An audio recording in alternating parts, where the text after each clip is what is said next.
बोले हुए शब्द वापस नहीं आते।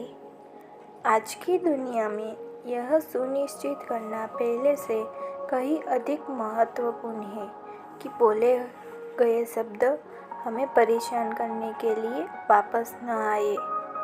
राजा वेण और उनके पुत्र भागीरथ की ये प्राचीन भारतीय कहानी है। इस बिंदु को पूरी तरह से दर्शाती है।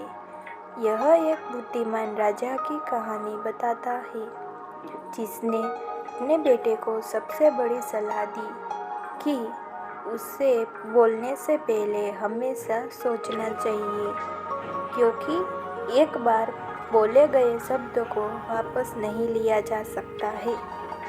यह कहानी हमें अपने शब्दों का बुद्धिमानी से उपयोग करना और बोलने से पहले सोचना सिखाती है।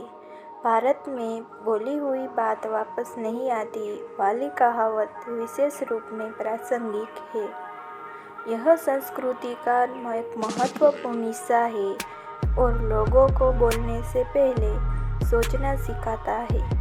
यह कहावत पीढ़ियों से चली आ रही है और हिंदी साहित्य में इस बिंदु को समझाने के लिए कई कहानियाँ हैं। इन कहानियों में ऐसे पात्र हैं जिन्होंने कुछ ऐसा कहा है जो उन्हें नहीं कहना चाहिए था, केवल बाद में यह महसूस करते हुए कि उनके शब्दों को वापस नहीं लिया जा सकता है। जैसे ये किस्से हमारे शब्दों से सावधान रहने और बोलने से पहले 2 बार सोचने की चेतावनी के रूप में काम करते हैं। हम में से कई लोग ने पुरानी कहावत सुनी है, बोली गई बात वापस नहीं आती। यह एक चेतावनी है कि हम कुछ कहने से पहले सोचें, क्योंकि हम जो कहते हैं उसके स्थायी परिणाम हो सकते हैं। यह हिंदी संस्कृति में विशेष रूप से सच है, जहाँ महत्वपूर्ण सबक देने के लिए कहानियों को बताया और दोहराया जाता है। इस लेख में हम उस भूमिका का पता लगाएंगे जो कहानियाँ बोलने से पहले सोचने के महत्व को सिखाने में निभाती है और कैसे ये कालातीत किस्से आज भी प्रासंगिक हो सकते हैं।